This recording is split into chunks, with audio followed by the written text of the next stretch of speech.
L'épisode commence par Shan, déterminé et ému, qui annonce à toute la maison sa décision irrévocable. Il part vivre avec Asmita, celle qu'il aime, surnommée Pushki. Face au regard stupéfait, il ajoute, avec un profond soulagement mêlé de révolte, qu'il n'a plus peur de ce que les gens penseront. Il affirme qu'ils peuvent bien dire qu'il est marié mais vit en relation libre avec Asmita, cela lui est égal. Il révèle qu'il a déjà épousé Asmita dans son cœur, ce jour-là, quand ils ont tourné ensemble autour du feu sacré. Pour lui, ce fut leur véritable mariage, peu importe ce que le monde en pense. Ce moment solennel est brisé par le refus glacial de Nivedita, glacial et fermé, qui refuse de leur accorder sa bénédiction. Mais Hridoi, touché et fier, serre Shan dans ses bras avec émotion. Le regard brillant de sincérité, il lui dit qu'il est fier de lui, car peu de gens osent défendre leur amour envers et contre tous. Il affirme qu'il sera toujours à leur côté, même si personne d'autre ne l'est. Soudain, Shan, avec fierté et amour, prend la main d'Asmita et l'amène devant tout le monde, sous les regards choqués et incrédules. Peu après, le couple trouve un logement, et c'est Hridoi, généreux et protecteur, qui l'a trouvé pour eux. En leur tendant les clés avec un sourire complice, il déclare que c'est la clé de leur nouvelle maison. Asmita, un peu inquiète et fragile malgré sa force apparente, confie à Shan qu'elle espère qu'ils font le bon choix, même si cela implique de s'éloigner de la famille. Shan, rassurant et tendre, lui assure qu'ils prennent la bonne décision et qu'il n'y a aucune raison de s'inquiéter. Plus tard, Asmita s'installe à l'arrière de la moto de Shan, et ensemble, ils roulent vers leur nouveau départ. Mais, avant d'arriver, ils s'arrêtent dans un café de rue, et le moment devient doux, paisible et empreint de romantisme. Shan nourrit tendrement Asmita de sa main. Elle fait de même, et l'instant se remplit d'une complicité amoureuse intense. Pendant ce temps, dans une cellule de prison, Nandini est en colère, angoissée, humiliée. Elle hurle à son père, Shubhankar, abattu et impuissant, pourquoi il ne fait rien pour la sortir de là. Elle lui reproche de rester les bras croisés, alors qu'il a des contacts politiques puissants. Shubhankar, grave et abattu, tente de lui expliquer que la situation est bien plus grave qu'elle ne le croit. Il la supplie d'être patiente, car toute la police de Kolkata est désormais impliquée. Nandini, furieuse et capricieuse, lui rappelle qu'il a toujours exaucé ses moindres désirs. Elle le menace de s'évader s'il ne fait rien rapidement. Shubhankar, paniqué, la supplie de ne surtout pas faire ça, car cela empirerait tout.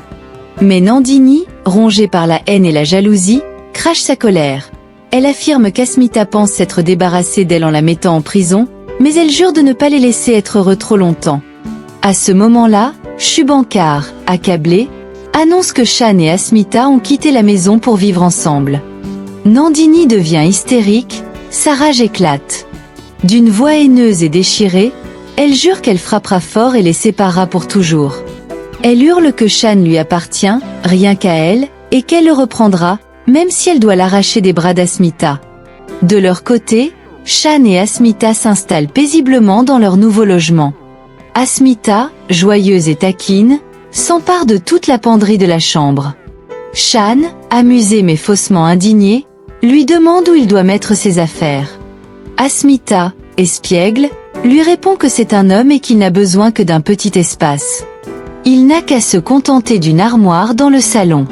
Shan, moqueur et rieur, lui lance qu'elle est adorable, mais bien culottée.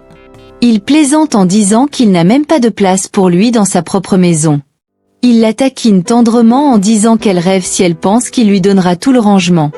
Le ton monte dans une joyeuse complicité, et le moment devient intime, tendre, enveloppé de rire et d'amour. Pendant ce temps, Shubhankar, consumé par la colère, se rend chez les Mazumdar. Hors de lui, il tente d'étrangler Arindam Mazumdar, le regard fou de rage. Il crie qu'il les détruira tous, un par un, qu'il les jettera à la rue. Moushumi, choquée et sur la défensive, tente de le calmer. Elle lui rappelle que tout ce qui s'est passé vient d'Asmita, pas d'eux, et qu'ils ont toujours soutenu Nandini. Elle révèle que c'est Nandini qui avait imprimé les affiches contre Asmita, et que cette dernière, en tant que policière, ne pouvait pas rester silencieuse. Shubhankar, furieux et menaçant, leur ordonne de faire revenir Shan à la maison et de convaincre Asmita de retirer sa plainte pour diffamation contre Nandini. Il les prévient que, s'ils ne le font pas, il leur fera vivre un enfer inimaginable. Puis il s'en va, laissant la famille Mazumdar figée, bouleversée et terrifiée par cette déclaration explosive. De l'autre côté, alors que Shan et Asmita viennent à peine de s'installer dans leur nouveau foyer, un groupe de femmes, en colère, violentes et emportées par la rage collective, s'approche d'Asmita dans la rue. Certaines commencent à lui jeter des pierres, cherchant à la blesser physiquement. L'une d'elles, furieuse et méprisante, la confronte violemment en lui criant que c'est une honte de vivre avec un autre homme alors que son divorce est à peine prononcé. Une autre femme, anxieuse et alarmiste, affirme que si des femmes comme Asmita s'installent dans leur quartier, leurs maris en feront autant et quitteront leur foyer. Sa voix tremble de colère et de peur mêlée. Une troisième femme, plus venimeuse encore, s'avance d'un ton cinglant. Elle accuse Asmita d'être une femme sans pudeur, osant se prétendre différente malgré ses origines de Sonagashi. Une quatrième, exaltée et haineuse, lance une menace choquante. Elle propose de raser la tête d'Asmita et de la faire défiler dans les rues de Kolkata pour l'humilier publiquement. Asmita, profondément choquée et blessée, parvient à leur répondre malgré la tension. Elle leur demande, incrédule et déçue, si elles réalisent qu'elles sont des femmes et qu'elles osent infliger cela à une autre femme. Mais ces paroles ne suffisent pas à calmer la foule. Les femmes la saisissent brutalement et tentent de lui raser les cheveux de force. C'est à cet instant que Shan surgit, paniqué et furieux, et intervient juste à temps pour la sauver de cette humiliation. Il arrête les assaillantes avec force. Mais loin de reculer, les femmes, maintenant tournées vers lui lancent des propos cruels et blessants. L'une d'elles, pleine de mépris, lui dit froidement que ses discours sur l'amour ne servent à rien ici, que personne ne veut les entendre, et que lui et Asmita ne pourront jamais justifier leurs actes. Shan, envahi de colère et d'indignation, s'apprête à leur répondre, mais Asmita, digne et calme malgré la douleur, lui prend la main et l'arrête d'une voix douce mais ferme. Elle lui rappelle qu'ils avaient juré de ne pas répondre à la haine, de ne pas se laisser atteindre. Elle le supplie de ne pas leur accorder d'importance, que parfois, le silence est la réponse la plus puissante. Elle le regarde droit dans les yeux, pleine de tendresse, et lui dit que ceux qui n'apprécient pas les fruits des autres ne les méritent pas. Shan, encore bouillonnant mais ému par la sagesse d'Asmita, obéit et s'éloigne avec elle, main dans la main, le cœur lourd. De retour dans leur chambre, Shan, attentif et inquiet, soigne la plaie d'Asmita avec douceur. Mais en lui, une profonde tristesse grandit. Il est blessé par les paroles qu'ils ont entendues. Asmita, forte malgré la douleur, le regarde avec affection et le rassure. Elle lui dit que faire des choix courageux implique souvent d'affronter la colère du monde, que leur monde s'écroule et qu'il se déverse sur eux. Mais elle lui demande de ne pas abandonner. Elle lui dit, les yeux brillants d'amour, qu'elle pourrait donner sa vie pour lui. Shan, bouleversé, lui dit, d'une voix chargée d'émotion, de ne plus jamais dire qu'elle pourrait vivre sans lui, car lui ne pourrait jamais vivre sans elle. Asmita, prise d'une émotion intense, évoque alors l'histoire de son père et de l'oncle de Shan, deux hommes qui s'aimaient, mais que la société n'a jamais laissé vivre leur amour. Elle raconte que cette femme, traitée toute sa vie comme l'autre, n'a jamais connu le respect ni l'amour véritable. Et c'est pour cela qu'elle voulait la voir un jour porter le sein d'or de Shan. Shan, résolu et déterminé, lui prend alors la main et lui dit qu'il est temps de réparer les erreurs du passé. Temps de montrer au monde ce qu'est le véritable amour. Il l'emmène pour une surprise. De l'autre côté, dans une cellule glaciale du commissariat, Nandini est assise, le regard noir, les poings serrés. Un avocat entre, avec un ton solennel, et lui tend des papiers de divorce. Il lui dit calmement que ces documents viennent de Shan Mazumdar. Nandini, furieuse, lui jette les papiers au visage avec rage.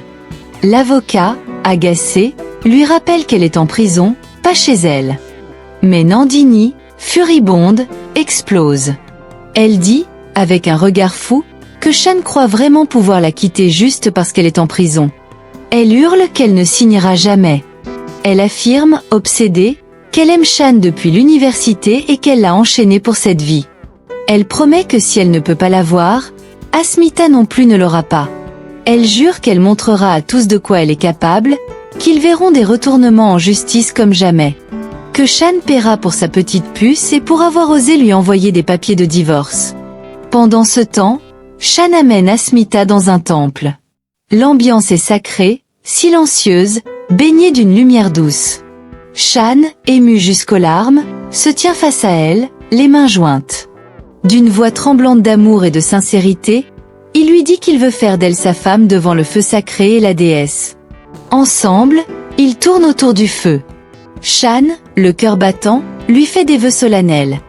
Il promet d'être à ses côtés dans le bonheur comme dans les épreuves, de la protéger chaque jour, de défendre son honneur à tout instant. Asmita, submergée par l'émotion, lui promet à son tour de marcher à ses côtés, jamais devant, jamais derrière, et de faire face à la mort elle-même pour le protéger. Dans un geste symbolique et sacré, Shan prend le vermillon rouge et l'applique doucement sur le front d'Asmita. Puis il attache le collier nuptial à son cou.